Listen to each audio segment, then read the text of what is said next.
यदि ये उसी काशीराम के एजेंडा को चलाते और ये ना कहते ब्रह्मा विष्णु महेश है, हाथी नहीं गणेश है, ब्राह्मण शंख बजाएगा, हाथी आगे जाएगा, इतना आगे चला गया सतीश मिश्रा के नारों से कि एक भी सीट उत्तर प्रदेश में नहीं आई। इनका वोट बैंक भी गिर गया। जो 14% वोट यहाँ दिल्ली में था 1% रह गया।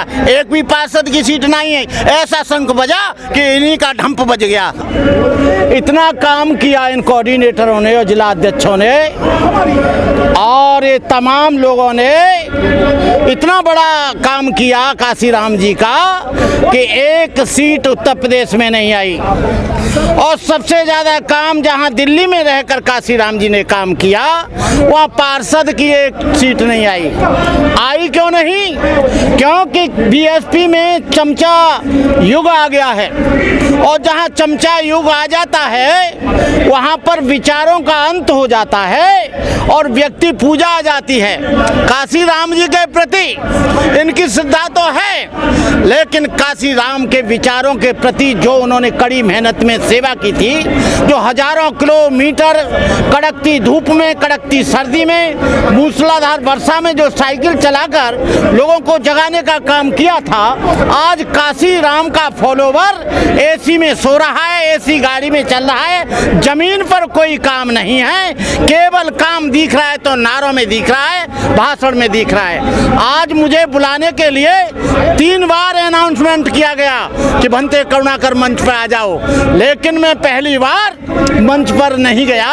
इसलिए नहीं गया कि ये वो लोग हैं जो बैठे हैं जिन्होंने काशीराम के विचारों की हर कदम पर हत्या की है, जिन्होंने काशीराम के विचारों को कभी माना नहीं है, जिन्होंने बहुजन समाज पार्टी के पदों को तो स्वीकार किया है लेकिन पदों के अनुरूप इन्होंने काम नहीं किया है।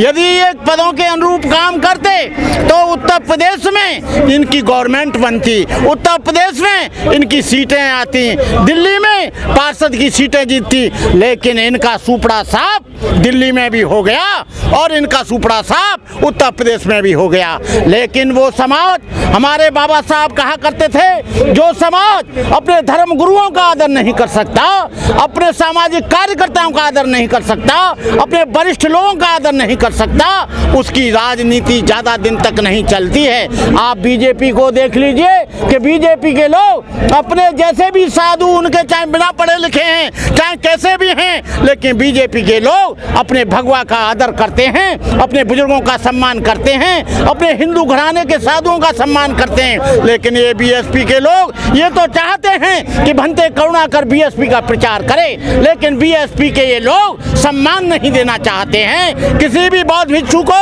अपने बीच में नहीं बिठाना चाहते हैं। जो अच्छे ऑरेटर हैं, जो अच्छे वक्ता हैं, जो अच्छे त्यागी लोग हैं, मैं मानता हूँ कि कोई भी बौद्ध भिक्षु हो उससे कम हजारों लोग जुड़े होते हैं। ये हजारों लोगों के मानने वाले लोगों को जब सम्मान नहीं करेंगे, वो लोग बैठ जाते हैं जिनका समाज के लिए कोई योगदान नहीं है, वो लोग बैठ जाते हैं जो पार्टी की विचारधारा को नहीं जानते हैं, वो लोग बैठ जाते हैं जो लोग चमचा है। उन्होंने चमचा युग किताब लिखी थी, लेकिन चमचा युग और चमचाइज्म केवल बीएसपी में ही आ गया। जो जितनी बड़ी चमचागिरी करेगा उसको उतना बड़ा पद मिलेगा, जो जितनी बड़ी चमचागिरी करेगा उतना उसको ओहदा मिलेगा।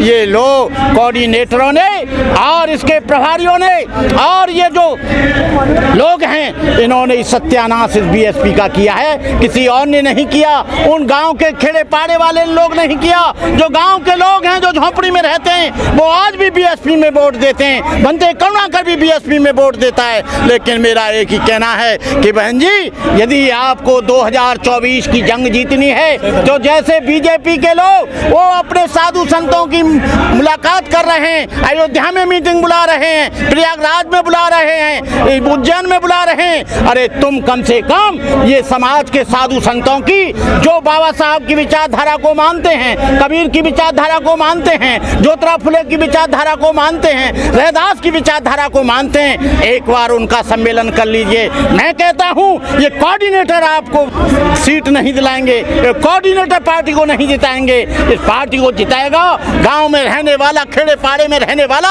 वो मजदूर जिताएगा, खेड़े पाड़े में काम करने वाला जिताएगा, रिक्शा चलाने वाला जिताएगा, गांव में मजदूरी करने वाला जिताएगा, वो आदमी जिताएगा। जो लोग समाज का काम करते हैं उनके वोटों से सरकार चुनी जाएगी, कोऑर्डिनेटरों के वोट से चुनाव नहीं चली जाएगी। ये एक 1,500 लोग हैं, ये क्या जिताएंगे?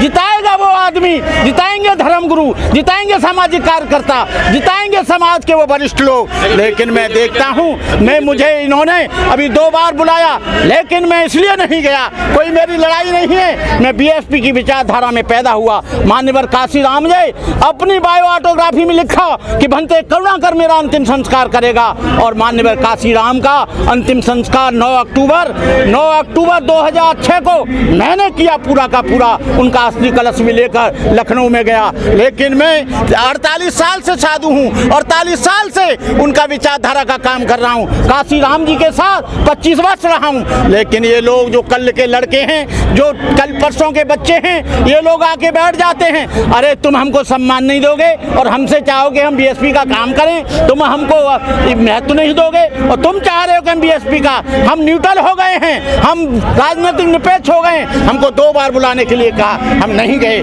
और हमको कहा गया ये जब 65 के चुनाव हुए कि भंते करुणाकर, भंते लोगों को कहो कि भंते लोग सारे के सारे फैल जाएं। हमने कहा भंते लोग जब सम्मान के लिए आते हैं, बीएसपी का कार्यक्रम होता है, तब तुम कह देते हो कि तुम धर्माचार्य हो, तुम्हारा यहाँ काम नहीं है, और जब पार्टी का इलेक्शन आता है तब कहते हो भंते लोग प्रचार करो। ये दोहरी विचारधारा कैसे चलेगी? कहने का मतलब ये है कि हम आज भी बीएसपी के साथ हैं, जीवन में बीएसपी के साथ रहेंगे, मरेंगे। हम उसकी आइडियोलॉजी को अच्छी तरह से जानते हैं, लेकिन इस नारे लगाने से या भाषण देने से वो काशीराम का मिशन पूरा नहीं होगा। काशीराम का मिशन यदि पूरा होगा तो जमीन पर काम करो, भूखे नंगे लोगों के लिए काम करो, जिन लोगों पर जुल्म हो रहा है, अत्याचार हो रहा है, अन्याय हो रहा है, बलात्कार हो रहा है, तुम वहां पर जाओगे नहीं और केवल मीटिंग करोगे।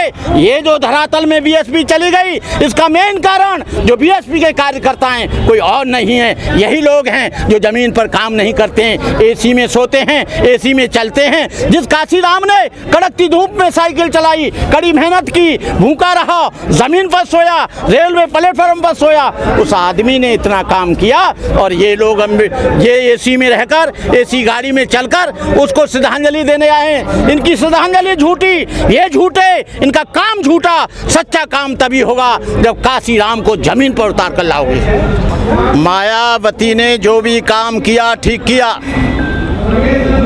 लेकिन मायावती के कुछ वर्षों से अपने काशीराम के एजेंडा से हटके वो चली गई, इसलिए इनका ये नेस्ते नाबूद हुआ।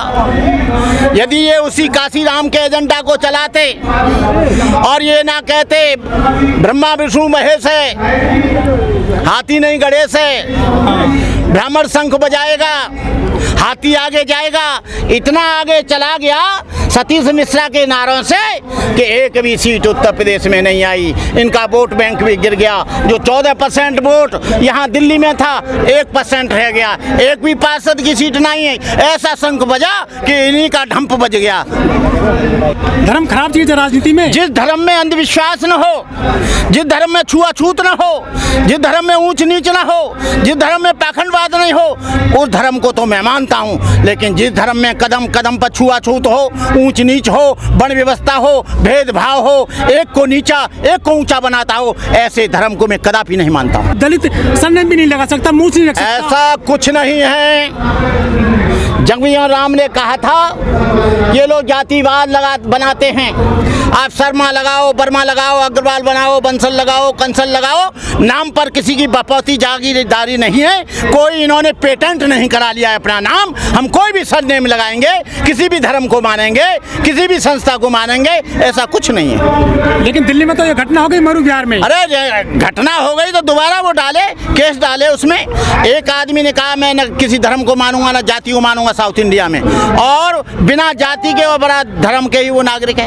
केवल भारतीय लिखा जाए, क्या जरूरत है सबकी वर्मा शर्मा धर्मा की।